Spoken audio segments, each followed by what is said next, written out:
Hola, buenas tardes. Esta es la presentación de la unidad 1 de nuestra materia, principios de IoT.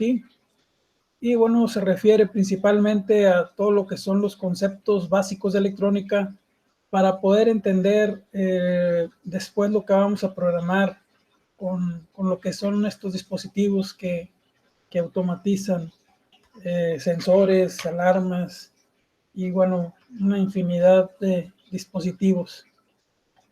El primer tema que abarca esta materia es identificar las señales tanto analógicas como digitales. Obviamente, pues esta tarea ya la deben de estar realizando y como este es el primer tema, probablemente ya estén un poco más identificados con estos conceptos. Una señal analógica es una señal que bueno, se representa por cualquier vibración, cualquier señal que se presenta en nuestro mundo actual. Es decir, por ejemplo, la voz con la cual ahorita estoy grabando esta videoconferencia es una señal analógica. Y si nosotros estuviéramos monitoreándola a través de un receptor de onda, que puede ser un osciloscopio, pues estaríamos viendo algo así como esto, en donde cuando hablo despacio, pues se ven ondas pequeñas, y cuando hablo más fuerte, un aplauso, una exclamación, bueno, pues las señales se incrementan, el pico de lo que es la amplitud de la onda se incrementan. Entonces, bueno, la amplitud, si se fijan, aquí está marcada. Normalmente, bueno, se representa con un voltaje y son los picos de la curva. Y normalmente, bueno, no normalmente, todas las señales analógicas son de ambos sentidos, es decir, tienen lados positivos y tienen lados negativos. Aquí esta es la parte negativa y esta es la parte positiva. Y hay muchas diferentes señales o patrones que se pueden ver. Como les digo, las bocinas, el sonido que sale a través de las bocinas es un sonido analógico, la voz, los instrumentos, todos son señales analógicas, son señales continuas porque no se interrumpen, continúan con respecto al tiempo, acorde uno las está emitiendo. ¿Cuáles son las ventajas? Bueno, pues las ventajas es que el mundo en general es analógico y que puede medirse con exactitud un valor analógico ya que estás agarrando la señal origen. ¿Cuáles son las desventajas? Bueno, que debido a que son demasiadas las representaciones en un espacio de tiempo muy corto, pues son difíciles de almacenar. Además de que, bueno, son muy susceptibles a lo que es el ruido. ¿Qué tipo de ruido? No el ruido que representa escuchar la voz de los demás o cosas por el estilo. Me refiero al ruido de, por ejemplo, motores.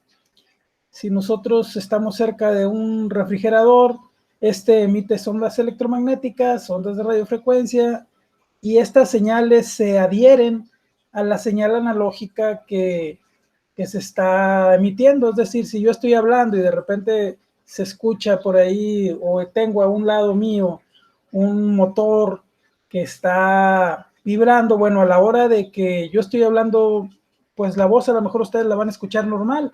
Sin embargo, cuando nosotros la analizamos en un espectrómetro, pues se verían ciertas señales que no son propias de la señal original, que se le agregan, y esto es lo que conocemos nosotros como interferencia o ruido. Y bueno, obviamente el generar circuitos integrados que puedan captar este tipo de información, que normalmente son integrados de la familia CMOS, pues son mucho más caros y más sensibles, y aparte pues son difíciles, no son complejos de generar. Entonces, bueno, aquí podemos observar diferentes señales analógicas. Estas son patrones, si se fijan, se repiten, pero por ejemplo, estas no, esta tampoco, pueden ser la voz, como les digo, pueden ser señales de una emisión de un ruido. cualquiera que sea provocado. Todo lo que escuchamos en nuestros oídos son señales analógicas. Y para poder comprender esto, bueno, pues si estamos diciendo que todos son señales analógicas, entonces normalmente la transmisión de este tipo de señales, pues para que nosotros la podamos almacenar y analizar, es necesario convertirlas en señales digitales. Esto lo vamos a ver unas diapositivas más adelante. Pero sí es importante que estén conscientes de eso. Las señales todo el tiempo son analógicas, sin embargo, al no poder ser analizadas al 100%, tiene que haber una conversión a través de dispositivos que se llaman convertidores analógicos digitales o ADCs. Y aquí les presento un espectro electromagnético para que tengan una idea de qué tipos de ondas se pueden generar. Aquí, por ejemplo, en la parte de arriba, dependiendo de la onda que se genere, pues nos dice si ese tipo de onda puede llegar a penetrar la atmósfera terrestre o puede no penetrarla.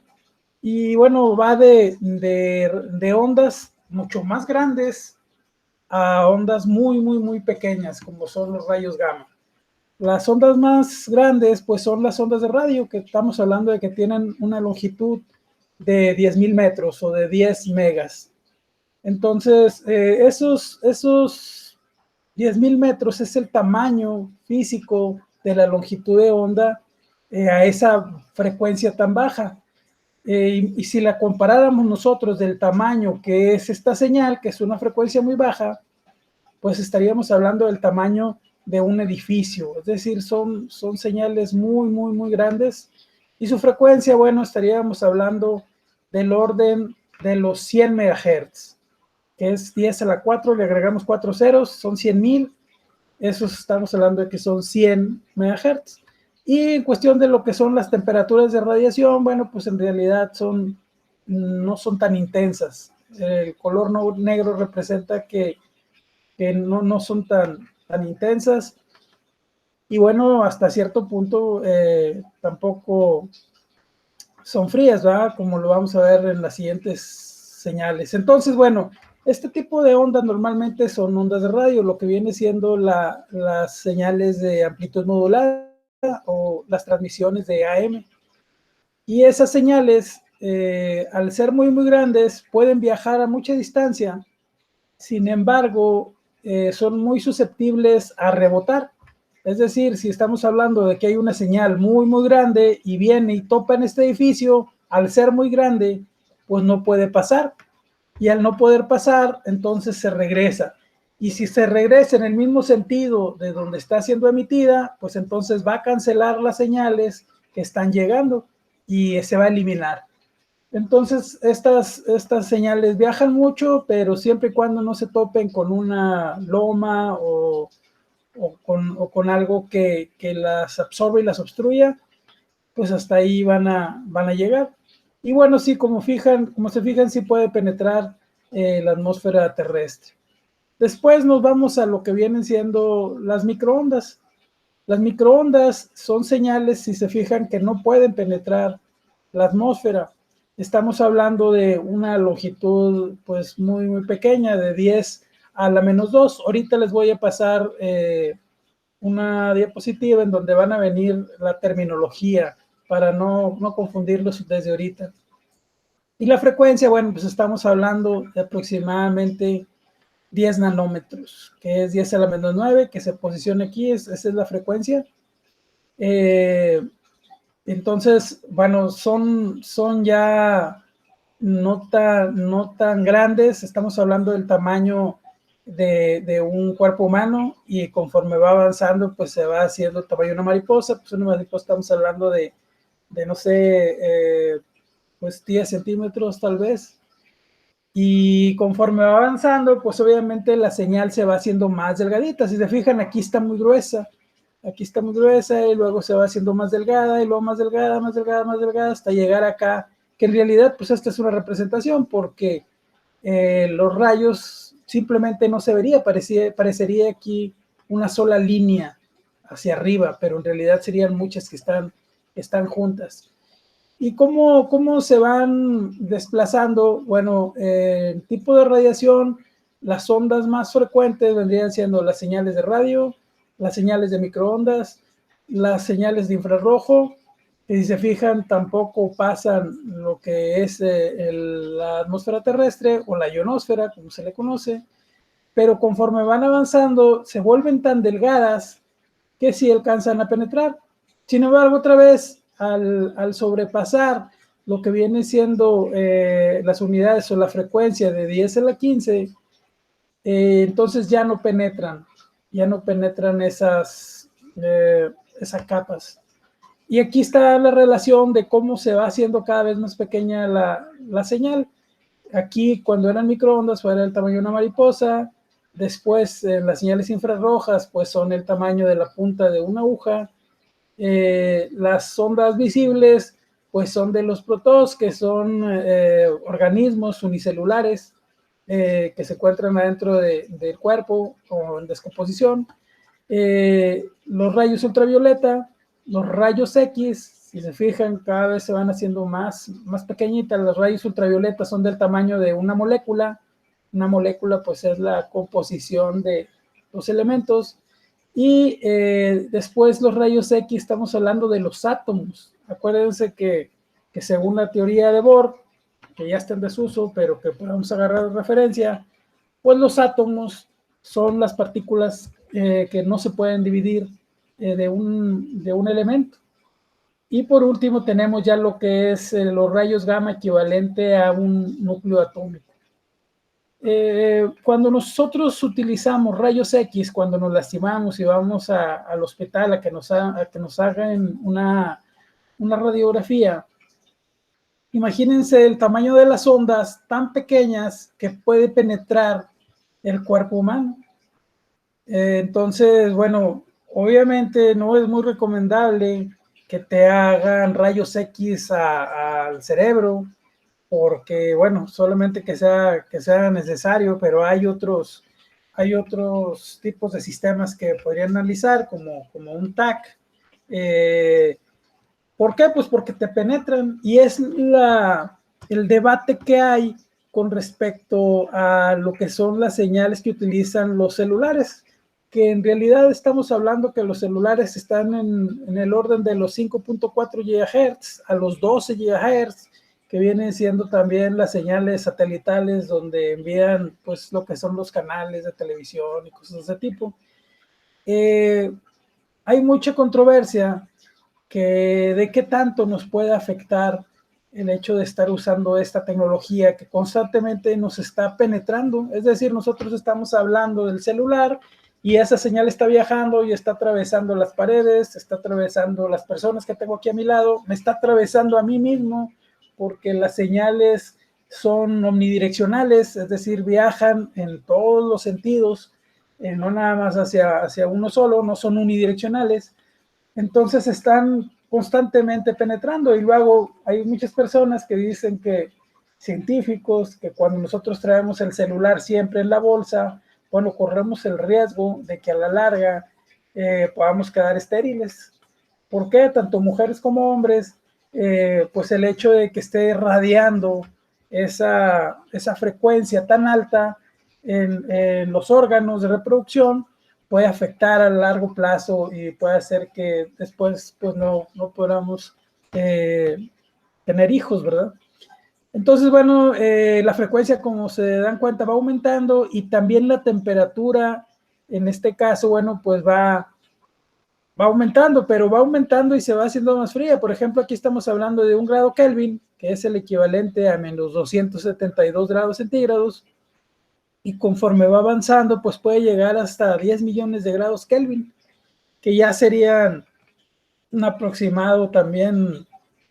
Multiplíquenlo, saquen la relación. Si 1 grado Kelvin es igual a 272 grados centígrados negativos, pues imagínense cuántos serían 10 millones de grados Kelvin, ¿verdad? Y aquí está la relación que les comentaba. Estas son las escalas de las frecuencias más comunes. Estamos hablando que los hertz, por ejemplo, una señal de 10 hertz, pues sería un bajo de la música que nosotros escuchamos, los bajos que son los que se escuchan cuando nosotros le subimos a la música, y bueno, estamos a, no sé, 100 metros de distancia, pues se alcanza a escuchar el bajo de la música, ¿verdad? Sin embargo, no se escuchan los medios, no, bueno, los medios todavía, estamos hablando de un rango de aproximadamente los 5 kilohertz, o los 5000 hertz, y bueno, las agudos o los tweeters, estamos en el orden de los 10,000 y 15,000 kilohertz, que es más o menos el límite de lo que el ser humano puede escuchar, el rango de altas frecuencias que podemos escuchar. Entonces, bueno, tenemos los hertz, tenemos los kilohertz, que serían los 10 a la 3, que eran los que veíamos en la anterior, las ondas de radio.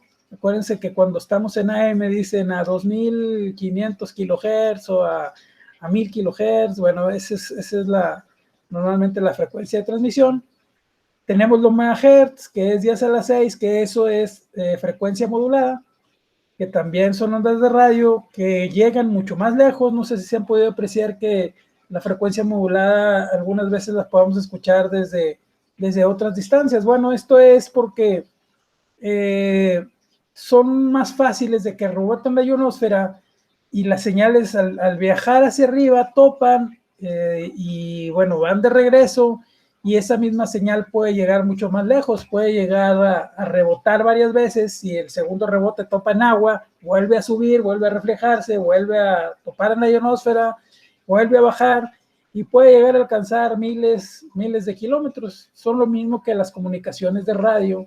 No sé si alguien haya tenido la oportunidad de transmitir en banda lateral, en banda corta o en banda CB, que muchas veces, bueno, yo tenía por ahí un radio de este tipo, y me llegué a comunicar con personas de Cuba, con personas de Estados Unidos, que están pues obviamente muchísimo más lejos. Claro que bajo ciertas condiciones. Yo me daba cuenta que en las noches, y cuando había nubes o neblina, eran las condiciones más apropiadas para que viajaran las señales.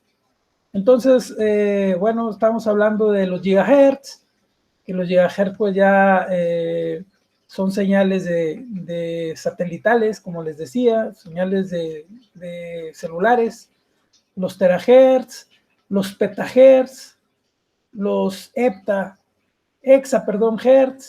los zetahertz, que ya estamos hablando de 10 a la 21, y los yotahertz. Esos yotahertz, si se fijan, y nosotros los vemos acá, que es 10 a la 24, pues está acá en la parte de lo que es el núcleo atómico. Son frecuencias muy altas que solamente generan los rayos gamma. Y por acá tenemos, bueno, el espectro de colores de lo que son las frecuencias. Igual es la parte de arriba de lo que tenemos aquí. Sí, radio, microondas, infrarrojo. Esos son los que tenemos aquí. Ondas de radio, como les decía, microondas, infrarrojo. Este es el espectro de luz. Aquí está como empieza desde los 500 hasta los cerca de 700 petahertz. Y bueno, está el ultravioleta, están los rayos X, están los rayos gamma, y por último los rayos cósmicos. Son los que tenemos en la gama más alta. Bueno, vamos a pasar entonces ahora con lo que son las señales digitales. Todo lo que vimos, todos los tipos de señales que vimos son señales analógicas. Sin embargo, a nosotros como telecomunicadores, pues nosotros estamos acostumbrados a utilizar las señales digitales. Y bueno, las señales son unos y ceros, y pueden ser de diferentes voltajes. Aquí, pues, por ejemplo, el 1 vale 3 volts, pero el 1 puede valer en algunas señales 6 volts, 9 volts, 15 volts. No importa, simplemente que nada más va a haber un voltaje más alto. O va a ser 3, o va a ser 6, o va a ser 9, y siempre va a ser ese mismo voltaje de referencia. ¿Sí? El problema es que no son variables. O sea, aquí, por ejemplo, va continuo, pero en este momento se cae a cero. Y si aquí había una señal, pues si no alcanza a subir el mínimo, que normalmente el mínimo estamos hablando de 1.3 volts, pues lo va a considerar como cero. En el momento que pasa del 1.3 al 3.2, por ahí se encuentra dentro de lo que se conoce como una banda prohibida, en donde no se determina si es positivo o negativo, pero pasando de esos 3.2 volts se considera positivo, aunque esté arribitita o que pueda llegar hasta el 3. Entonces las señales nada más son así, o 1 o 0, o bueno o malo, o blanco o negro. Esa es la señal digital. Sin embargo, bueno, para almacenar es muy conveniente porque pues almacenas un 1 o almacenas un 0, o la combinas y almacenas varios números en un solo dígito, como una letra, por ejemplo. Para eso está el código hexadecimal. Entonces, bueno, a pesar de que el mundo está compuesto pues por señales analógicas, entonces es importante convertirlas, aquí dice redondearlas, pasarlas a números, pasarlas a o eres 1 o eres 0, en lugar de estar diciendo, bueno, eres .3, eres .4, eres .3, eres .5, .56, .72. Eso es mucho más difícil de almacenar y de convertir y de utilizar. Entonces es mucho más fácil 1 y 0. Este tipo de sistemas pues se diseñan de una manera más fácil. Dentro de sus ventajas pues se almacena también, ocupa menos espacio. Es más fácil de tener la exactitud de todo el sistema, aunque aquí yo no estoy totalmente de acuerdo en eso. Se hace una aproximación nada más, pero obviamente entre una señal digital y una señal analógica, la más exacta es la señal analógica. Lo que sí que, bueno, pues estas operaciones sí las podemos programar, mucho más fácil, no que las analógicas no se puedan.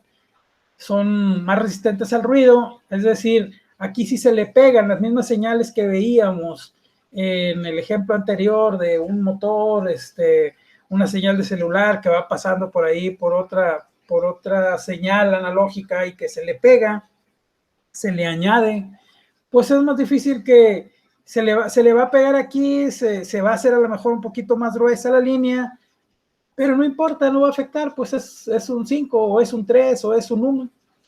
Y aunque tenga aquí muchas líneas adyacentes, que es el ruido que se le pega a la señal original, a nosotros no nos va a afectar porque va a ser un 1, va a seguir siendo un 1, y cuando baja, pues va a seguir siendo un 0.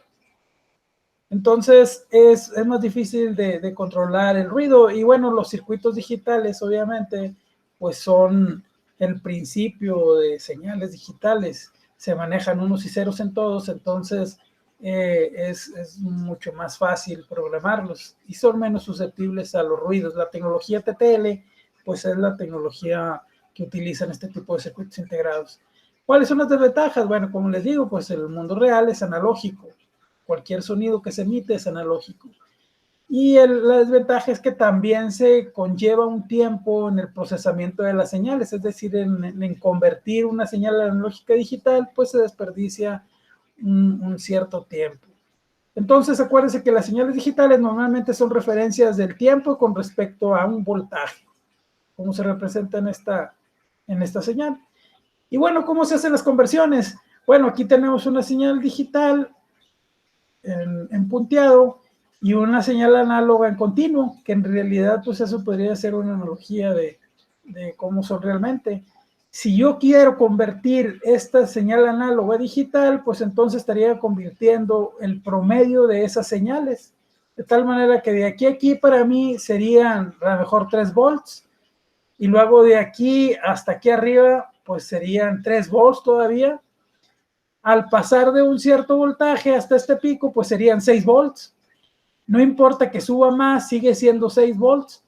Hasta bajar a menos de 6 volts sería otra vez 3 volts. Toda esta parte. Al llegar menos de 3 volts, bajaría a 0. Toda esta parte sería 0 y viceversa. Entonces, esa sería una manera de hacer una aproximación digital de una señal análoga. Y aquí vemos otras maneras, ¿verdad? Aquí se fijan, va subiendo hasta que no llega al punto A, bueno, es considerado un 1. Y una vez que sube el 1, se va moviendo, y sigue siendo 1 a pesar de que baja en esta parte. Al llegar al punto B, bueno, es considerado como 0 y baja completamente. Cualquier señal que baje de la línea del tiempo, es decir, que sea negativo con respecto al tiempo, o sea, un voltaje negativo, pues se va a considerar como 0. Y otra vez se repite y otra vez, bueno, tenemos el 1. Como lo podemos ver aquí, esto se puede convertir en un código binario, de tal manera que si nosotros nos piden, por ejemplo, bueno, vamos a ver esta primera. Si nosotros tenemos el valor de 3, pues lo ponemos aquí. Si tenemos el valor de 4, aquí lo graficamos. El valor de 7 lo graficamos. Todos estos son valores en las crestas de la señal. Y aquí nosotros estamos haciendo la conversión. Un valor de 3, a pesar de que está más arriba de 3, consideramos que es un 3. Y bueno, lo convertimos. El 3, el binario, que ustedes ya llevaron esa materia, pues equivale a 0, 1, 1. En donde el primer dígito vale 1, el segundo vale 2, 2 más 1 son 3. Y en la segunda, pues el 4 se representa con binario 1, 0, 0. El 7, pues son 1, 2 y 4, son 7, y lo representa con este valor, aunque vuelvo a insistir, está arriba del 7, no llega al 8. Y así sucesivamente se van haciendo las conversiones. Entonces, esta es una manera de convertir una gráfica analógica en un código digital. Y por otra parte, acá tenemos un código binario. Lo convertimos en puntos. El 2 aquí está representado en esta altura. 0 abajo, 7 arriba, 5, 1, 4. Y luego lo que hacemos pues es hacer una conversión digital análoga, que este es un convertidor digital análoga. Es raro que lo vean así porque normalmente su nomenclatura es DAC, que es un convertidor digital análogo, es en inglés.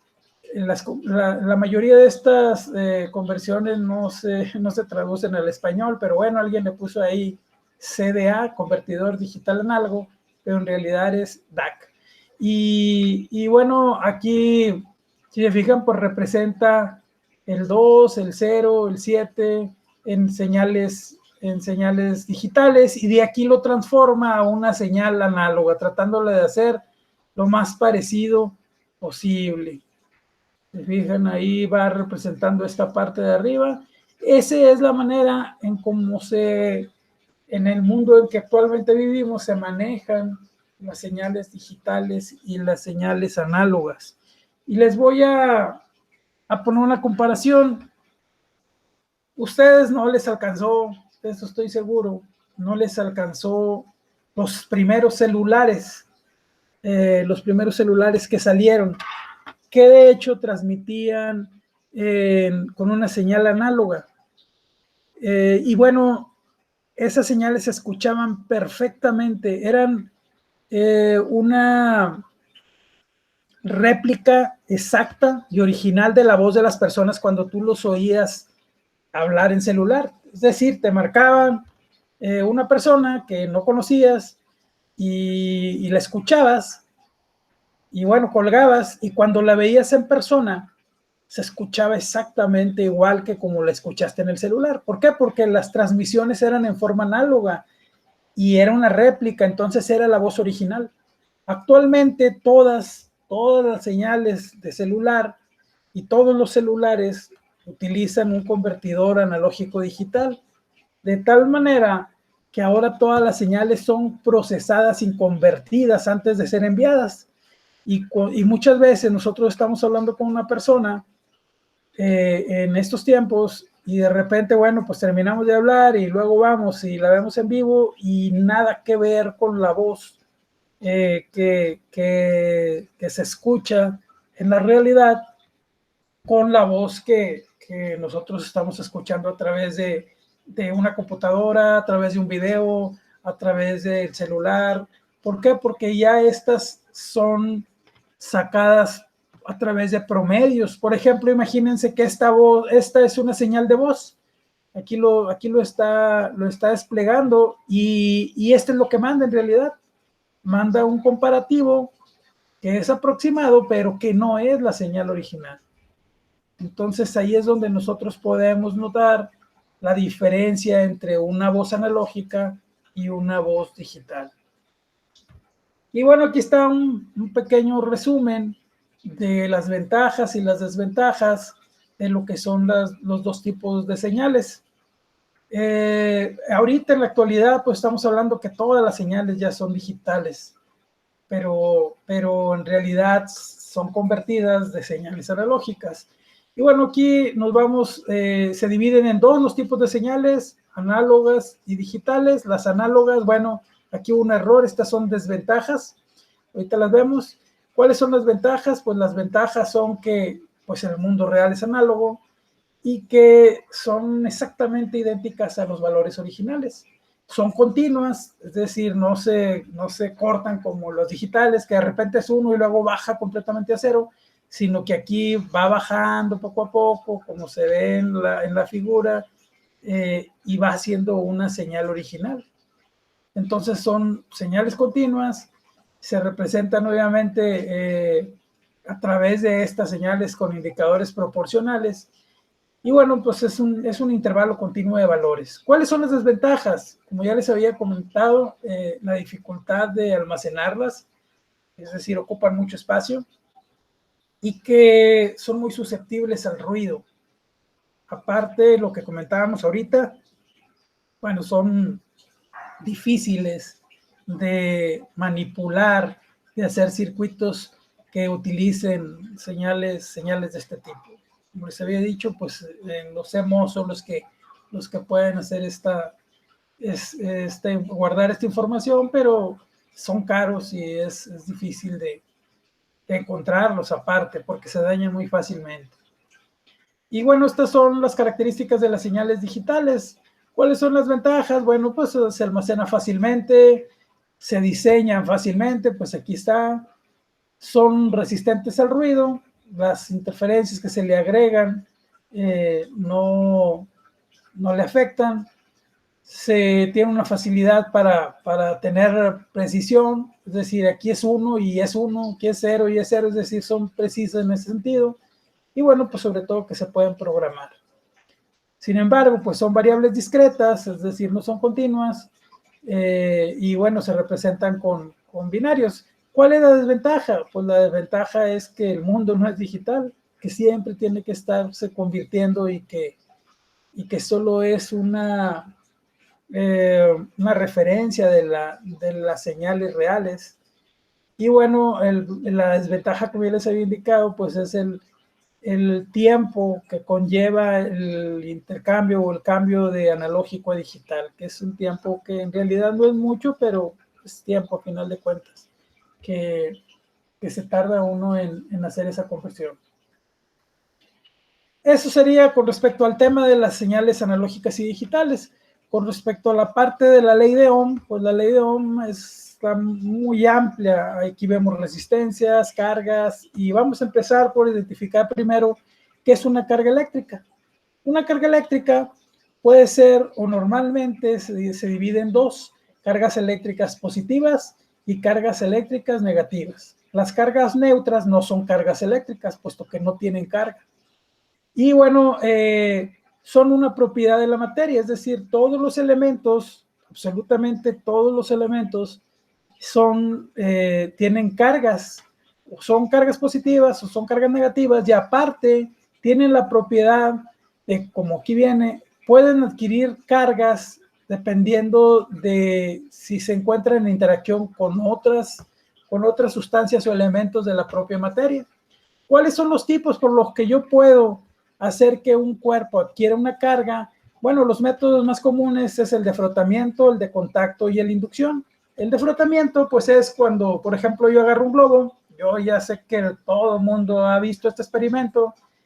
Se me haría imposible que alguien no lo hubiera visto, que agarre un globo, que lo frote con el cabello muchas veces, Entonces, ese frotamiento hace que el globo agarre una carga y que nosotros lo podamos pegar en la pared. Y si no, pues vayan ahorita por un globo a la tienda, inflenlo, hagan el experimento, frótenlo con la cabeza y péguenlo y se va a quedar pegado en la pared. ¿Por qué? Porque está adquiriendo el globo una carga normalmente negativa que hace que todas las cargas positivas se vayan de un lado, todas las cargas negativas se vayan del otro y que bueno, nosotros podamos pegar precisamente esas cargas que están unidas.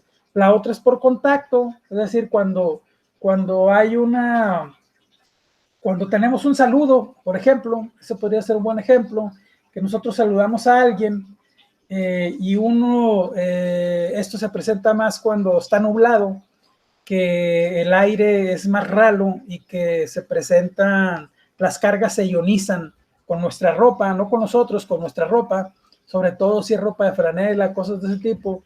Entonces, cuando nosotros tocamos a una persona, cuando nos bajamos de un carro, no sé si se han dado cuenta de que les da un toque. Ese es un método de carga de contacto. Obviamente nosotros estamos ya cargados. Cuando agarramos a otra persona con una carga diferente, entonces esas cargas se neutralizan. De tal manera que si yo vuelvo a agarrar a esa persona, ya no va a haber una descarga. O se hace una de la carga negativa y positiva, o se hace la otra positiva y negativa, o quedan neutros. Pero ese es cuando es por contacto. Es decir, tú puedes hacer que un material se haga a una determinada carga si tú lo tocas, o si otra carga mucho más grande lo toca. Y por la otra, pues es por inducción. Por inducción es cuando dos cuerpos no se tocan, sin embargo están siendo influenciados por una carga. Aquí el ejemplo clásico pues es el de la hoja y el de las limaduras de hierro.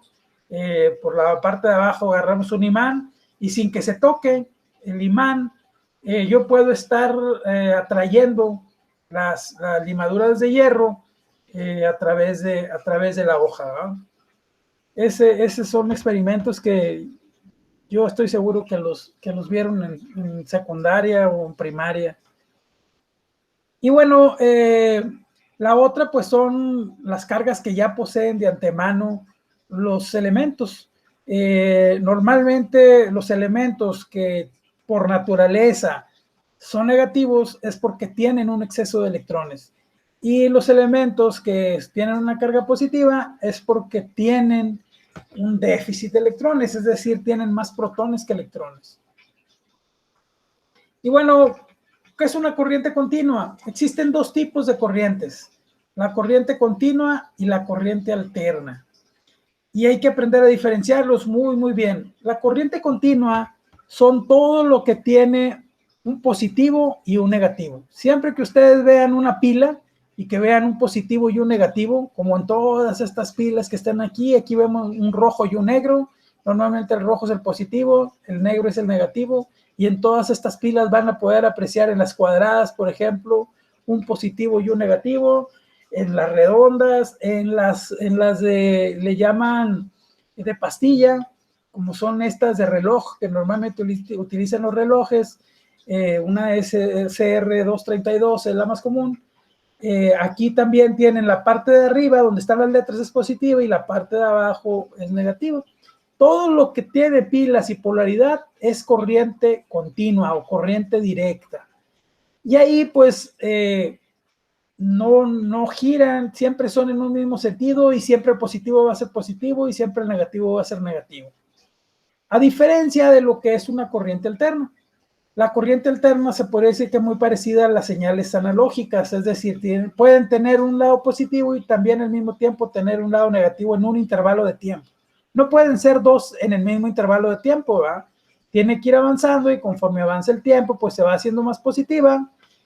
Puede irse hasta arriba, hasta arriba, hasta arriba.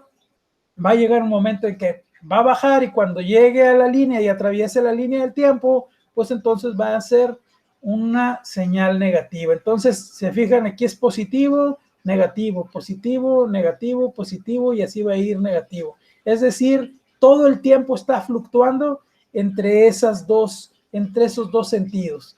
¿Cuáles son? Pues obviamente el ejemplo más común, pues la luz eléctrica. de donde nosotros enchufamos la televisión, enchufamos la computadora, obviamente pues donde agarramos los focos, todo eso son corriente alterna. Esas no tienen polaridad. Si ustedes agarran una clavija y la ponen de cualquiera de los dos lados, pues va a funcionar. Claro que ahora, y eso fue porque Estados Unidos tiene polarizado todo su sistema eléctrico, de tal manera que en Estados Unidos tienen un neutro, una tierra y un positivo. Todas las casas tienen esa estructura. Aquí en México no, aquí en México la tierra no les importa, a pesar de que es muy, muy, muy importante, como ya lo vimos en la materia anterior. La tierra es la que nos permite que los dispositivos no se dañen. Entonces, bueno, a raíz de que muchos aparatos se venden de Estados Unidos a México, bueno, las instalaciones de nuestras casas ahora tienen una patita más grande que otra patita y nada más entra de un solo lado.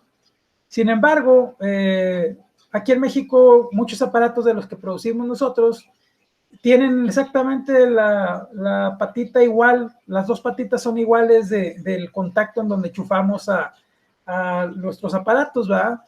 Entonces la podemos conectar de cualquiera de los dos lados. Yo estoy seguro que por ahí deben de tener algún dispositivo que tiene ese tipo de clavija, que es exactamente igual. Si la conectan de un lado, le prenden, va a jalar, la voltean, la vuelven a conectar, va a jalar. ¿Por qué? Porque es una corriente alterna. Y la corriente alterna, no importa que la pongas de un lado a otro, todo el tiempo está variando. Entonces va a funcionar. Y el tipo bueno, el dispositivo que normalmente genera es un generador eléctrico, ¿verdad? Este tipo de generador es el que hace una corriente alterna. Y bueno, ¿qué es un circuito eléctrico? Se le llama circuito eléctrico al circuito en donde ya involucras varios elementos.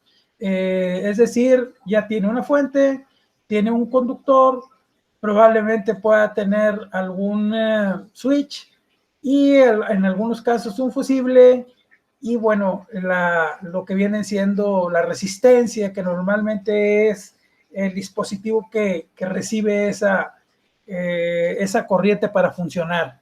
Que puede ser un foco, obviamente la función es encender el tungsteno toreado que tiene internamente el foco, o eso era con los focos que teníamos antes.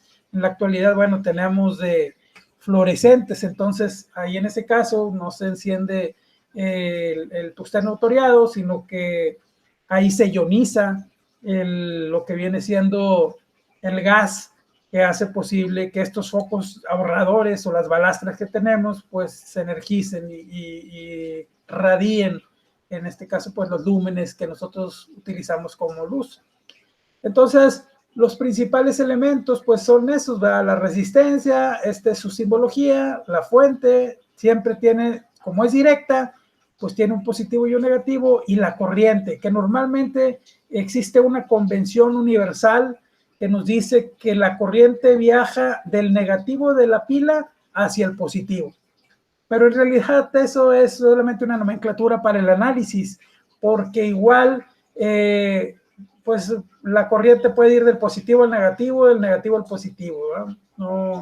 No quiere decir que siempre va así. Eso lo hacen más que nada para poder hacer análisis de circuitos. Y bueno, aquí una descripción rápida de cada componente del circuito eléctrico. Tenemos la fuente, que es esta fuente que tenemos aquí, que es una fuente de corriente directa. Si se fijan en la parte de abajo hay un rojo y aquí está un positivo, y un negro que es un negativo. Y bueno, tenemos obviamente el apagador. La fuente pues es la que va a suministrar los electrones que van a circular a través del conductor, que vemos aquí el cable, este cable que hace posible que por ahí se vayan los electrones a través del circuito. El receptor pues es el elemento que va a funcionar con esta corriente, que puede ser un foco, puede ser un motor, puede ser un estéreo, puede ser un calentador, que ustedes quieran. Ese es lo que se le conoce como resistencia o carga. vendría siendo lo que es el receptor de esta corriente. Un interruptor que me va a permitir en un momento dado, si la fuente no tuviera este interruptor que tiene, pues me va a permitir cerrar o abrir el circuito. Si lo abro, pues entonces no va a haber corriente. Si lo cierro, pues va a fluir la corriente. Y por último, un fusible, que es muy recomendable tenerlo por si acaso la fuente se llega a dañar o llega a haber una sobrecarga de corriente de la línea de suministro eléctrica, pues entonces si es una corriente que supera las necesidades de esa resistencia, de esa resistencia o del foco o del aparato que se está alimentando con esa corriente, si le pasa más corriente que la que puede soportar este foco, pues se funde. Entonces, de que se funda el foco a que se funda un fusible que cueste un peso, pues mejor que se funde el fusible, ¿no? Entonces, el fusible, pues al detectar que hay mayor corriente de la que puede permitir el foco, pues se revienta este cablecito muy delgadito que vemos. Y podemos nosotros soldarle aquí, ¿va? Así como a manera de que, oye, se me fundió el fusible por dentro y ya no funcionó y no puedo encontrar. Bueno, pues se podría soldar aquí un puntito y por la parte de arriba un cablecito delgadito de algún alambre que tengan muy, muy delgadito, y del otro lado pues lo vuelven a soldar y lo vuelven a poner y eso les va a funcionar mientras consiguen exactamente del amperaje, del voltaje que es el fusible. Eso sí es muy importante. Cuando cambian un fusible hay que procurar ponerlo exactamente de las especificaciones para proteger esta carga. Pero si están en una fiesta y no hay fusible, son las 12 de la noche y quieren escuchar música, pues pueden hacerle así, ¿verdad? Tienen un cautín, pues lo soldan aquí, lo soldan acá y un pedacito de alambre y con eso va a funcionar. Y bueno, hablando ya de circuitos, pues hay diferentes tipos de circuitos. Tenemos un circuito serie, tenemos un circuito paralelo y tenemos un circuito mixto. ¿Cómo poder saber que se trata de un circuito serie? Bueno, es complicado explicarlo, pero aquí les puse como si los dispositivos, que en este caso son focos, fuera una persona. El foco fuera la persona y los contactos vienen siendo sus manos. De tal manera que si yo voy a tener un circuito en serie, una mano de este foco iría al positivo de la pila y la otra mano iría al otro elemento o a la otra persona y así sucesivamente, y al final esta mano iría al negativo de la fuente. Estaríamos cerrando el circuito. ¿Cómo puedo identificar que se trata de un circuito serie? Porque las manos de las personas no se tocan las dos, solamente se toca uno. Aquí se fijan, una mano toca otra mano, nada más, una con una. Y luego la otra mano es con otra persona y la otra mano es con otra, en este caso no es otra persona, pero es la batería. Y la mano de aquí pues es la batería. Entonces nunca se tocaron las dos manos de las personas a la vez. Eso podría ser un circuito serie, a diferencia de un circuito paralelo, en donde las manos de las personas se tocan en los dos extremos. Es decir, esta mano está agarrando el mismo cable que esta mano y esta mano. Entonces, vamos a suponer que esta mano está agarrada con esta mano y esta mano con estas otras dos. Entonces, todos están agarrados de la mano izquierda y todos están agarrados de la mano derecha, así como lo vemos en esta parte. Y a su vez, todos los que están en la mano derecha están agarrados al positivo y todos los que están en la mano izquierda al negativo. Ese es un circuito paralelo. Es un circuito paralelo cuando las dos manos se tocan de las dos personas. Yo sé que está medio complicado de entender, pero bueno, no se me ocurrió otra manera de explicarlo. Y aquí en un circuito mixto, pues podemos ver, aquí se fijan, esta mano con esta mano y esta mano con esta mano están formando un circuito paralelo, ¿sí? Sin embargo, estos dos forman un circuito paralelo, pero este con este, pues nada más está tocándole una mano. Entonces, este con este sería en serie y este con este también sería serie, puesto que también nada más está tocando una sola mano y este con otro. Entonces, estos dos están en serie con estos dos que están en paralelo. Ese sería un circuito mixto. Y esto es muy importante que se lo aprendan. Saquen su cuaderno de la materia y anoten estas fórmulas porque les van a hacer mucha falta para la resolución de los problemas, o al menos les va a simplificar el entender cómo funcionan. La resistencia total en un circuito serie es la sumatoria de los valores de la resistencia. Eso tienen que aprendérselo, como viene aquí. Resistencia total es igual a R1 más R2 más R3. Si este vale 1, este vale 1 y este vale 1, entonces R1 más R2 más R3 sería la resistencia total igual a 3 ohms. ¿Ok? Ahora, la corriente es exactamente la misma en todo el circuito. Imagínense, aquí están utilizando la nomenclatura universal que sale del negativo de la fuente y va hacia el positivo. Sin embargo, no siempre se representa así, pero bueno, esa es una nomenclatura. Aquí, si se fijan, la corriente 1 va pasando por la resistencia 1, sigue siendo esa misma corriente, aunque aquí le ponen I2, pero sigue siendo la misma corriente que va fluyendo a través del circuito. En un circuito serie, la corriente es la misma. Por eso aquí ponen I total es igual a I1, y es igual a I2, y es igual a I3. Es decir, esta corriente es la misma que pasa por aquí y la misma que pasa por aquí. Bien importante acordarse de eso. Las corrientes son exactamente iguales. ¿Qué quiere decir? Que si de esta fuente sale 1 ampere, la I1 va a ser 1 ampere, la I2 va a ser 1 ampere, la I3 va a ser 1 ampere, siempre va a ser 1 ampere. Por otro lado, el voltaje sí va a ser diferente. Y la suma de los voltajes nos va a dar el voltaje total. Es decir, aquí va a haber un voltaje que va a ser proporcional a una fórmula que vamos a ver, una relación de resistencia por corriente. Va a haber un voltaje aquí, vamos a multiplicar I2 por R2, va a haber otro voltaje aquí, vamos a multiplicar I3 por R3, va a haber un voltaje aquí. Si estamos en el ejemplo de que todos valen 1 ohm y todas las corrientes valen 1 ampere, pues entonces vamos a tener que la fuente era de 3 volts. ¿Sí? Y bueno, aquí tenemos lo que vienen siendo las resistencias o los circuitos en paralelo. Acuérdense lo que les decía, todos los extremos de este y este y este van juntos, y los extremos de este y este van juntos. Aquí hay otras características. La resistencia total se saca con una fórmula que es 1 sobre R total, que es igual a 1 sobre R1 más 1 sobre R2 más 1 sobre R3. O como yo lo represento, resistencia total es igual a 1 sobre R1 más 1 sobre R2 más 1 sobre R3. Aunque ahí cada quien lo puede hacer como quieran. Ahorita voy a poner unos ejemplos. Y bueno, la corriente total, aquí se fijan, aquí en un circuito paralelo sí son diferentes. La corriente va a ser diferente la que pase por aquí, que la que pase por aquí, que la que pase por aquí. Pero al final, la sumatoria de todas las corrientes van a ser igual a la I total. Y en un circuito paralelo es exactamente lo contrario del voltaje y la corriente a un circuito serie. En el circuito serie, la corriente era igual en todos lados. Aquí en un circuito paralelo, el voltaje es igual en todos lados. Es decir, entre estas dos resistencias, si se fijan, tiene el mismo voltaje. ¿Por qué? Pues porque está conectado directamente. Esta pila le da el mismo voltaje a esta resistencia y le da el mismo voltaje a esta resistencia y le da el mismo voltaje a esta resistencia. ¿Por qué? Pues porque están conectados directamente a la fuente. ¿Sí? De tal manera que, por ejemplo, si yo quito aquí una resistencia, pues no pasa nada, el circuito sigue funcionando. Pero si yo aquí quito una resistencia, se queda abierto el circuito y deja de fluir la corriente, es como si se rompiera el camino.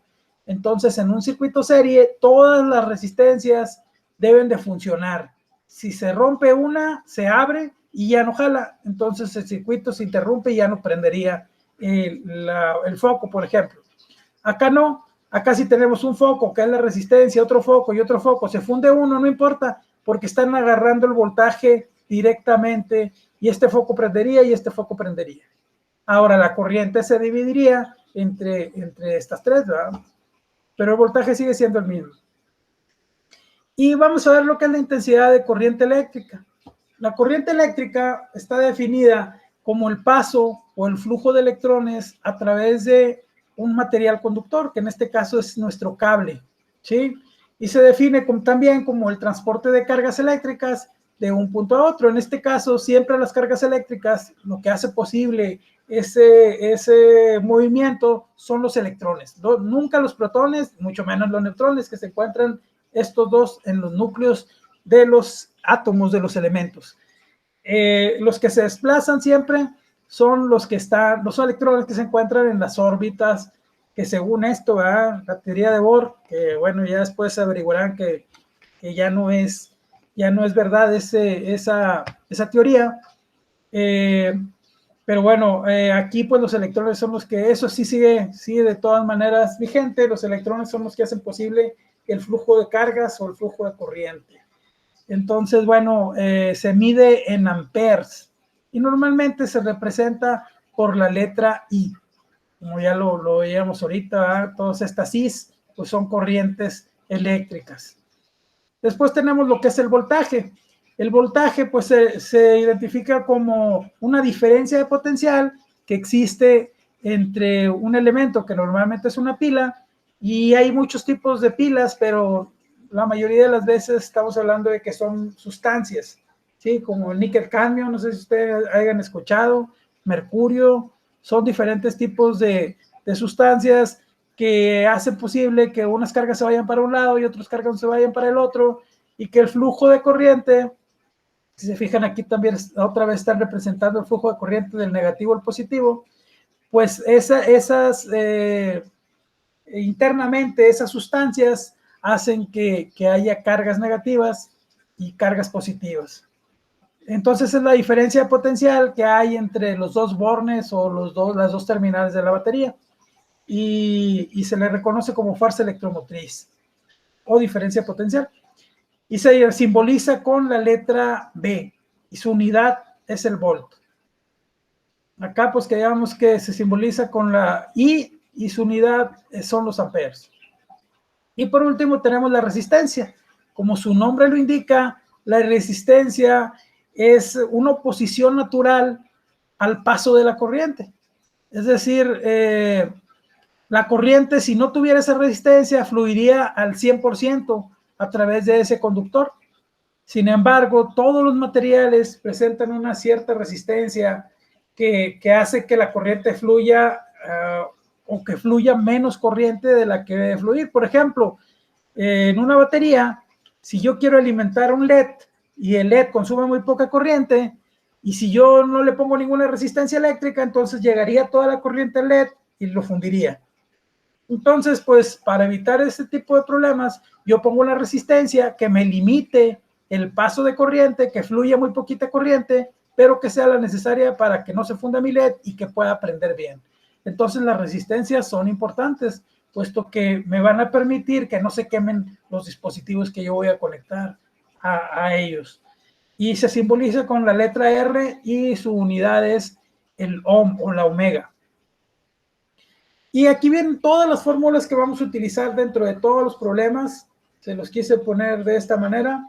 El ohms es, por definición, la resistencia eléctrica que existe entre dos puntos al paso de la corriente de un conductor.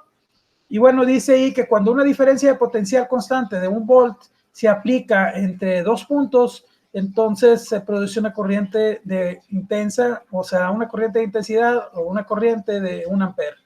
Entonces, obviamente, eso se va a representar, como ya les había dicho, con la omega, o con la letra griega mayúscula, ¿verdad? Y aquí está las fórmulas del voltaje, las fórmulas de la potencia, las fórmulas para sacar la resistencia y las fórmulas para sacar la corriente. Es decir, si yo tengo corriente y resistencia y quiero sacar el valor del voltaje, pues multiplico I por R. Si yo conozco los watts y conozco la corriente y quiero sacar el voltaje, pues entonces divido el wattaje entre la corriente y voy a obtener el voltaje. O bien, si tengo potencia y resistencia, pues saco la raíz cuadrada de estos dos, de la multiplicación de estos dos, y me va a dar el voltaje, y así sucesivamente. Aquí viene todo el formulario que van a usar siempre que vayan a sacar voltaje, resistencia, corriente o potencia. Así es que bueno, pues ya les estoy facilitando mucho la información. Pero cuando nosotros nada más tenemos voltaje, corriente y resistencia, se utiliza este triángulo. Este triángulo me va a permitir a mí encontrar el voltaje, la corriente y la resistencia en un circuito eléctrico. Entonces, bueno, ya les comenté qué es cada uno: resistencia, intensidad y voltaje. Hay que apuntar esta formulita porque la vamos a usar. Si se fijan, aquí está el ohm, que viene siendo la resistencia, que está limitando a que pase rápido la corriente, ¿verdad? Ahí lo tiene agarrado. ¿Verdad? ¿De dónde? Pero ahí le está empujando el volt porque es la potencia. órale, pásale, y bueno, ni más, por aquí no vas a pasar, ¿verdad? Bueno, y los circuitos que vamos a manejar normalmente están representados por el elemento que es la resistencia. Hay resistencias que tienen hasta 5 códigos de colores, pero lo más común y los que vamos a manejar nosotros son de 4 bandas. Entonces, aquí viene un ejemplo, cuando se manejan 5 de cómo sacaría el valor.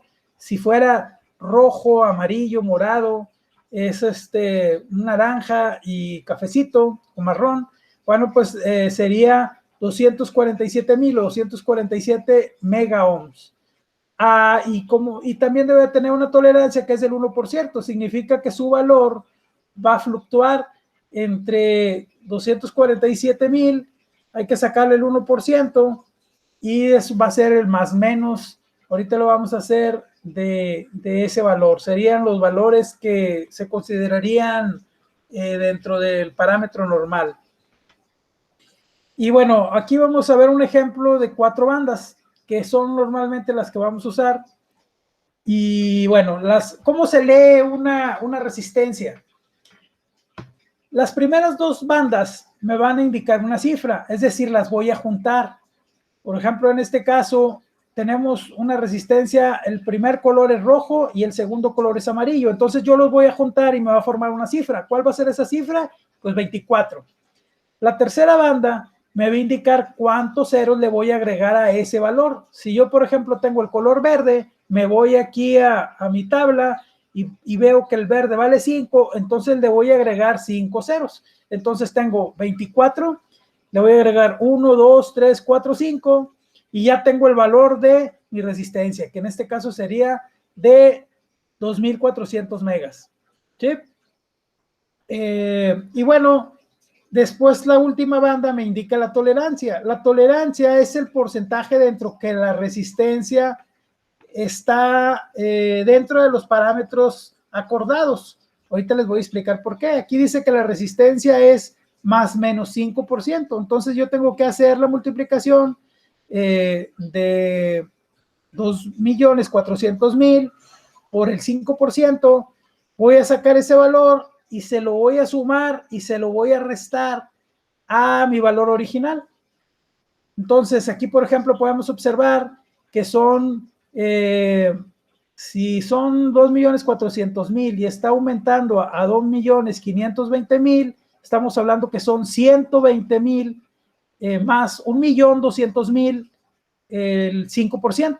Entonces, si yo le aumento 1,200,000 a los 2,400,000, bueno, pues voy a tener los 2,500, bueno, 2 millones, o más bien dicho, es que ya le agregaron otro cero. Si se fijan, aquí son 3 ceros, 4, 5, y aquí ya estamos hablando 3, son 7 ya números. Pero bueno, estamos hablando de que serían 2,520,000 ohms, sería el positivo, o 2,280,000. O bueno, no sé, es que no tengo la calculadora aquí para checar, pero ustedes lo pueden corroborar. Si sacan el 5% de este valor y le sacan, sale más de 1,000,000, pues bueno, simplemente se lo van a agregar. ¿Sí? No hice ese cálculo, pero estoy seguro de que bueno, es ese porcentaje, ¿verdad?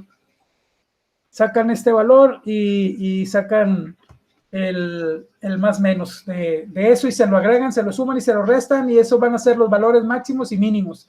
¿Qué significa este valor máximo y mínimo? Que cuando yo mida la resistencia, yo tengo mi resistencia y tengo un voltímetro y lo mido, va a ser muy difícil que dé exactamente este valor, que dé el valor de 2,400 ohmios, 2,400 millones de ohmios. Entonces, probablemente me vaya a dar más o menos, pero si se encuentra dentro de este máximo y dentro de este mínimo, quiere decir que es correcto, que esa resistencia en realidad está dentro de los parámetros establecidos. Pero ¿por qué no son exactas? Bueno, hay que recordar que estas resistencias son muy baratas. Normalmente estas resistencias ustedes van a alguna electrónica y cuesta $1, $2, $3, $5 en las tiendas más caras, ¿verdad? Sin hacer propaganda, pero en Steren es lo más caro que hay. Entonces, si van a Steren, pues lo más probable es que le cueste $5 o $10. Si van a una electrónica cualquiera del centro, les va a costar $1. Y bueno, estas se hacen con carbón comprimido. Entonces, a la hora de que están fabricando por millones, de millones en millones, a través estaría bien que hay muchos videos de cómo se fabrican estas resistencias. Normalmente estas son por compresión. Pues obviamente es muy difícil calcular que vayan a quedar en 2.400.000, ¿verdad? Claro que sí hay resistencias de precisión exactitas, que a uno tienen un porcentaje de 0.001 de error, pero esas resistencias están mucho más caras. Estamos hablando de que cuestan $50 o $100 la pura resistencia, y normalmente se utilizan en circuitos que tienen que ser muy, muy precisos. Pero cuando van a utilizar este tipo de tecnología, normalmente utilizan otro tipo de resistencias que se llaman resistencias de contacto. Entonces no son de carbón, como en este caso las que estamos viendo que tienen este tipo de códigos. Esos tienen otro tipo de códigos con números. Entonces, bueno, aquí el porcentaje me indica qué tanto puede variar de mi valor original, pero que yo lo puedo considerar dentro de los parámetros normales. Entonces, si está considerado dentro de eso, pues no hay problema, no hay que preocuparse. Quiere decir que la resistencia va a servir para efecto. Obviamente aquí se puede apreciar que la tolerancia, el más preciso sería si tuviéramos una cuarta o quinta banda de color marrón. Estamos hablando que es muy preciso, ¿eh? Es de más o menos 1%. Y bueno, vamos a ver otros ejemplitos. Aquí tenemos diferentes ejemplos de diferentes bandas. Estas son de 4, estas son de 5, estas son hasta de 6, y aquí vienen el de 6, y te indica también la temperatura, el coeficiente de temperatura, que se miden en partículas por millón. Y bueno, la tolerancia también viene aquí, y aquí viene otro factor de multiplicación. Aquí se fijan, las primeras 3 son una cifra, y luego después es la tolerancia. Bueno, perdón, después es la multiplicación, los ceros que le agregas, después la tolerancia, y por último el coeficiente de temperatura. Y vamos con un ejemplo de las resistencias más comunes, ¿sí? Que en este caso viene siendo un rojo, negro, rojo. ¿Cuál sería el valor? Bueno, pues ahí se los dejo de tarea. No se crean. El valor sería, acuérdense que las dos primeras son cifras, entonces el rojo sería un 2 y el negro sería un 0, entonces la cifra sería 20. Y el multiplicador es rojo, entonces estamos hablando que el rojo son 2, quiere decir que le voy a agregar 2 ceros, por lo tanto, 20 más 2 ceros, pues estamos hablando de 2000. Y en este caso, la tolerancia es de más 5%, ¿sí? El 5% de 2000, pues sería 2000, el 1% son 2, 4, 6, 8, 10, serían el 10% son 200, 100, serían 2100 el superior y 1900 el inferior.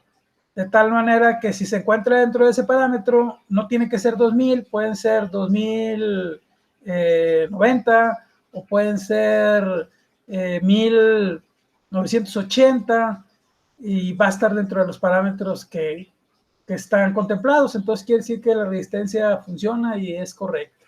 Entonces hay que sacar por ahí los porcentajes. Yo les recomiendo que primero se vayan al 10%, si son 2000, pues el 10% de 2000 son 200, entonces nada más lo dividen entre 2, van a ser 100, y bueno, de ahí suben y bajan, y el resultado que yo quiero, pues es el resultado original y las dos bandas, la superior y la inferior, así como los tenemos aquí. Estos es la primera tarea que van a tener.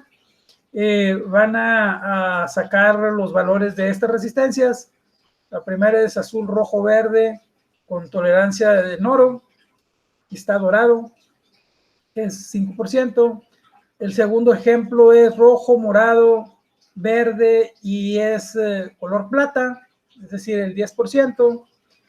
El tercero es amarillo, morado, rojo y oro nuevamente, 5%. Y por último tenemos rojo, verde, naranja y plata. Entonces es de 10%, más o menos 10%. Si no tuviera banda, si nada más fueran 3 bandas, da por sentado que el porcentaje es de más o menos 20%. ¿Sí? Aunque es raro que tengan una resistencia de 3 bandas, pero si se le llegan a topar por ahí, pues quiere decir que tiene una tolerancia de más o menos 20%. Y bueno, vamos a comenzar con lo que son problemas de la ley de Ohm. Este es el ejemplo 1. Dice calcular la intensidad de la corriente que alimenta a una lavadora de juguete que tiene una resistencia de 10 ohms y funciona con una batería con una diferencia de potencial de 30 volts. Es decir, la resistencia viene siendo la lavadora de juguete, pero se representa con una R.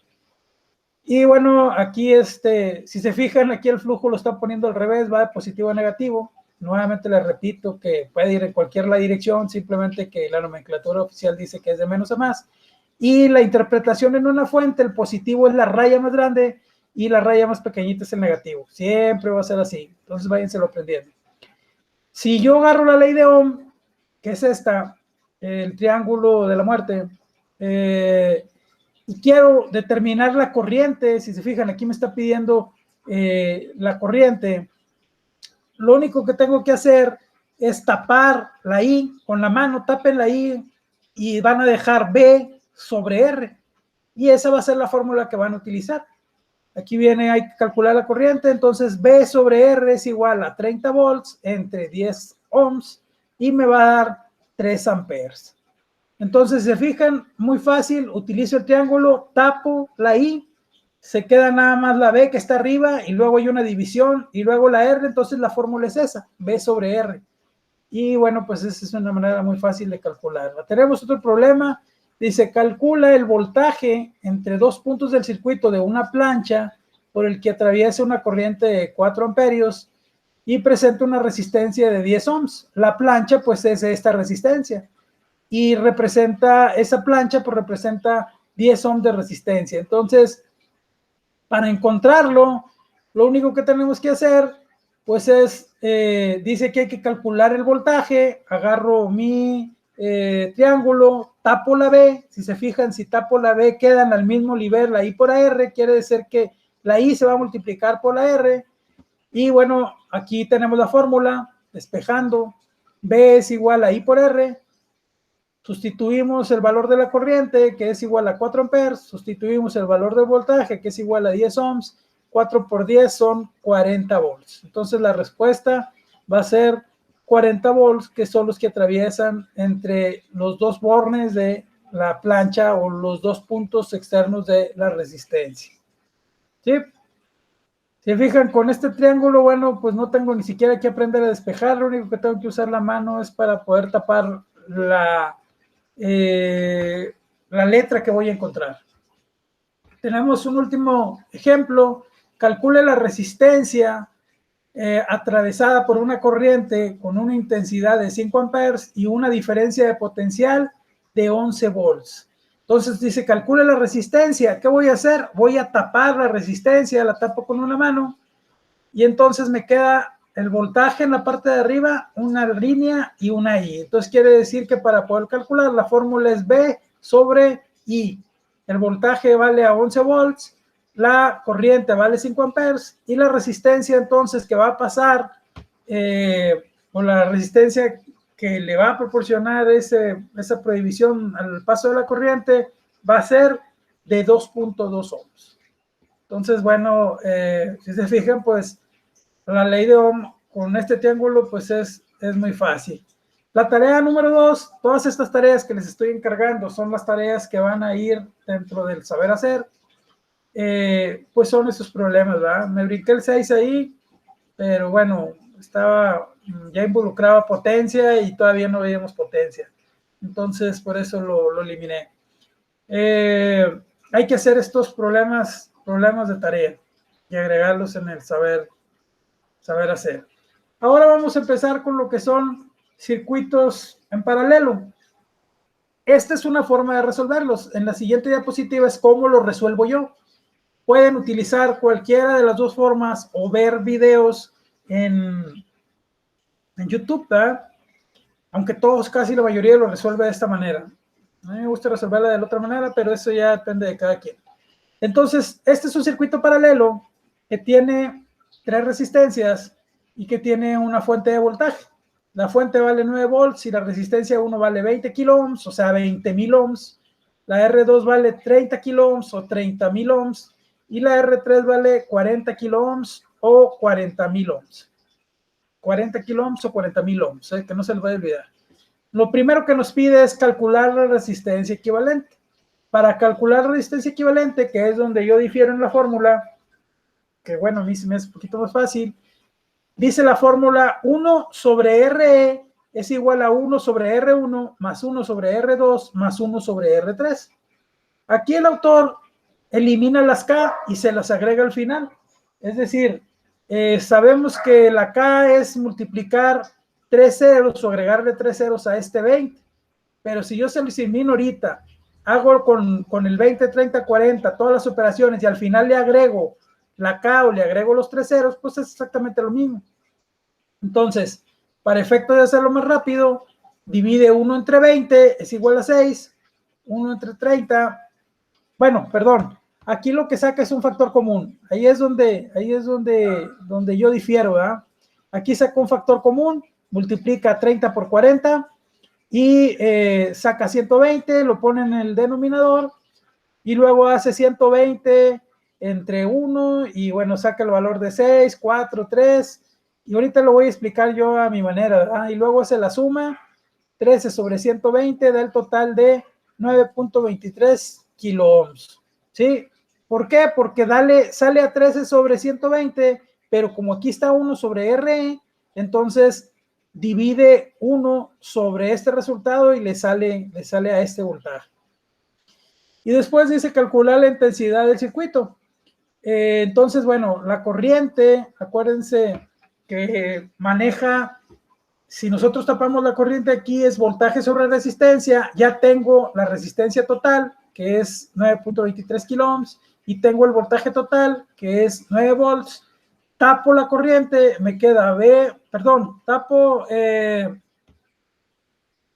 la corriente, me queda B sobre R, y luego voy a dividir 9 volts entre 9.23, que son kilo ohms, y me va a dar 0.975 miliamperes.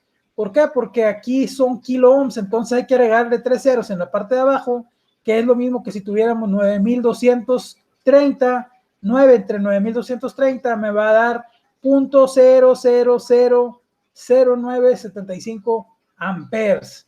Aquí lo está expresando en miliamperes. Yo ahorita en la otra diapositiva hago el mismo problema y se los pongo con todos los números para que no se me revuelvan. Después dice que calcular la potencia. La potencia es igual a V por I. Si nosotros nos vamos al diagrama que les había puesto acá, queremos encontrar la potencia de la W, y aquí, bueno, vemos que tenemos V por I, ¿sí? Aquí está. Entonces, bueno, me regreso. V por I, esa es igual a la potencia, el voltaje es igual a 9 volts, la corriente ya la sacamos, es igual a 0.975 por 10 a la menos 3, y me va a dar 8.77. En este caso, bueno, pues no lo hizo por 10 a la menos 3, sino que como estaba en miliamperes, lo expresó en miliwatts, que también pues es igual a 8.775 por 10 a la menos 3 watts. Y bueno, y al final nos pide calcular la intensidad de cada resistencia. Aquí hay que dividir el voltaje entre cada resistencia, 9 volts entre 20, 9 volts entre 30, acuérdense que son 20,000, 30,000, 40,000, 9 volts entre 40, y bueno, la división va a ser en miliamperes, puesto que está dividiendo en kilos, y da 0.45, 0.30 y 0.22. Y calcular el voltaje de cada uno. Acuérdense que si nos vamos en un circuito paralelo, En un circuito paralelo, acuérdense que el voltaje total es igual al voltaje 1, el voltaje 2 y el voltaje 3, por lo que el voltaje aquí pues es igual en todas las resistencias. Por lo tanto, pues el voltaje es igual a 9 volts en todas. Ahora ese mismo circuito yo lo hice para hacérselos con números completos, ¿verdad? Y con la fórmula que yo utilizo. Yo no utilizo 1 sobre rec, sino la resistencia total equivalente es igual a 1 sobre R1 más 1 sobre R2 más 1 sobre R3. Y hago todos los números para que sepan de dónde vienen.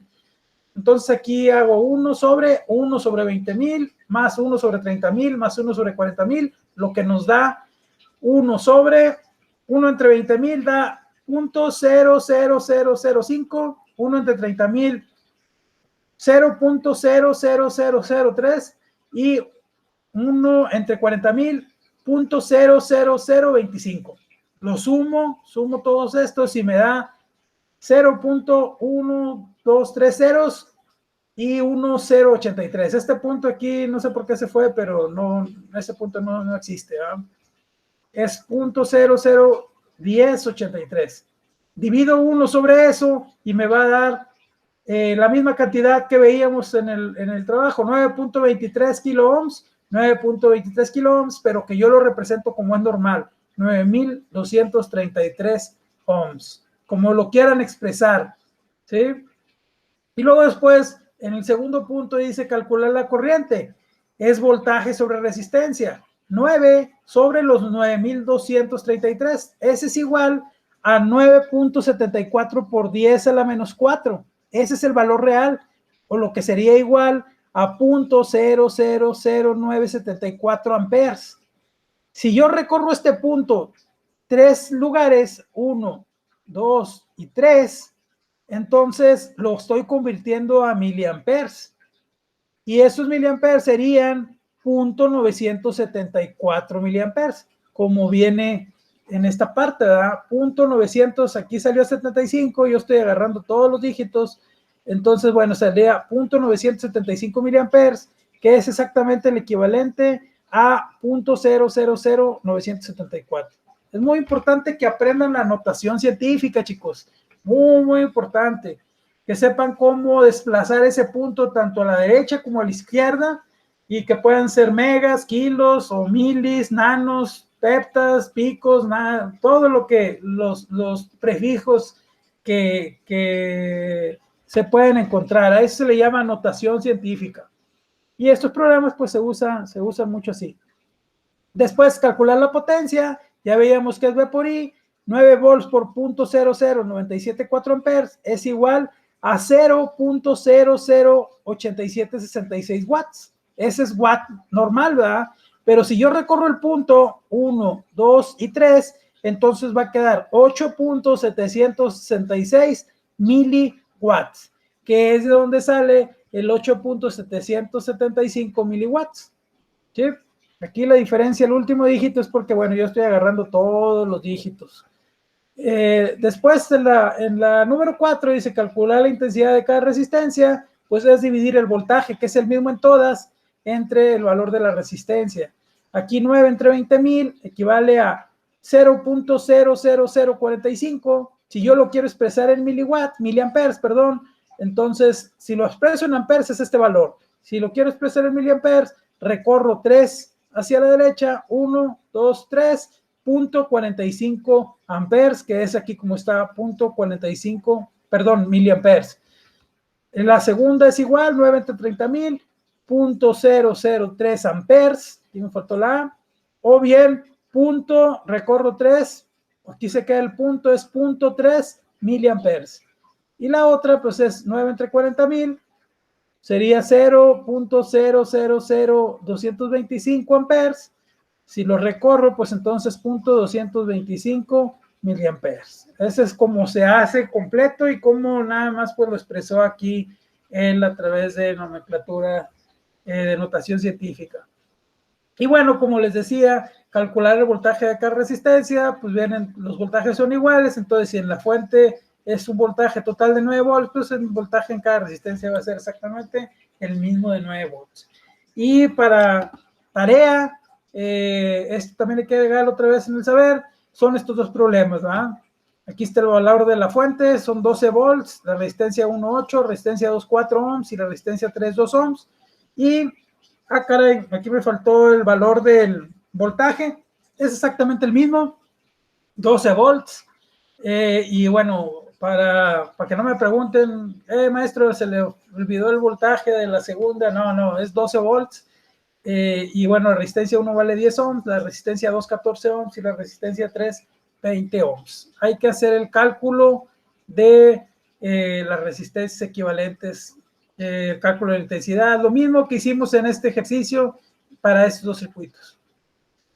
Y aquí viene otro ejemplo, también resuelto de la manera como lo hicieron en el primer ejercicio. Este es de otro video que viene ahí. Y aquí, bueno, nos pide, este es el circuito. Si se fijan, tenemos el voltaje y tenemos el valor de las resistencias. Aquí nos pide sacar la resistencia equivalente. La resistencia equivalente, acuérdense que se saca de esta manera. No lo voy a hacer, simplemente es para que ustedes practiquen. Es 1 sobre 2 más 1 sobre 7 más 1 sobre 4. ¿Sí? Y luego, una vez que tengan los valores, pues lo invierten. El resultado lo van a dividir entre 1 y ese les va a dar el valor de 1.12. O si la quieren hacer como yo lo hice, le hacen así, 1 sobre 1 entre 7, o cuál era la esta, 1 sobre 2, ¿sí? 1 sobre 2 más 1 sobre 7 más 1 sobre 4. Y lo que sale aquí del resultado, pues únicamente lo suman aquí y dividen 1 entre ese valor y ese valor le va a dar la resistencia total, que va a ser igual a 1.12. Y ya teniendo la resistencia equivalente total, entonces lo que pide es la intensidad total que va a circular. Y bueno, teniendo el valor total de la fuente, si nosotros nos vamos a la ley de Ohm y queremos calcular la corriente, acuérdense que pasa la corriente, o más bien dicho, pasa la resistencia dividiendo, entonces la corriente es igual a voltaje sobre resistencia. Pero bueno, primero hay que calcular la corriente total. La corriente total, si nosotros nos vamos a nuestra fórmula, va a ser B sobre R total. Entonces, B son 12 entre 1.12, 2 entre 1.12 me va a dar 10.71 amperes. Esa va a ser la corriente total. Entonces, ahora sí, para sacar la corriente, que es el lado C, la intensidad en cada rama del circuito, pues se va a hacer independientemente. La corriente I1 va a ser igual al voltaje 1, que es en un circuito paralelo. Acuérdense que es el mismo voltaje, es decir, son 12 volts en todo, si se fijan, entre los 2 ohms. 2 entre 2, pues va a ser 6 amperes. 2 entre 7 va a ser 1.71 amperes y 2 entre 4 va a ser 3 amperes. Y de esa manera estamos haciendo este problema. Para finalizar, pues vamos a hacer estos 9 problemitas que son problemas sencillos que aplicarán la fórmula del triángulo de la ley de Ohm y que también lo van a agregar ahí al saber hacer. Y bueno, la ley de Kirchhoff es un poco mucho más complicada, sobre todo porque vamos a utilizar matrices y vamos a utilizar reglas de 3 simple para eliminar. Entonces, sí requiere por ahí un poquito, es más complejo y la verdad, sí se me dificultaría mucho explicárselos a través de presentaciones. Entonces, lo que voy a hacer es que voy a resolver 2 problemas y se los voy a explicar 2 o 3 problemas por los diferentes métodos que hay. Voy a buscar, porque creo que por ahí tengo unos videos míos que hicimos. Bueno, no son míos, ¿verdad? O sea, son míos porque yo los hice, pero pasaron los alumnos a resolver por ahí los problemas al pizarrón. Pero acuérdense que tenemos por ahí el pizarrón interactivo. Entonces se hicieron en el pizarrón interactivo y bueno, yo los guardo todos esos procesos. Entonces, si tengo ese video, pues se los pongo para que ustedes vean cómo se resuelven. Si no, pues los hago en hoja y y se los voy explicando, pero sí quiero especificar que este punto no lo voy a evaluar.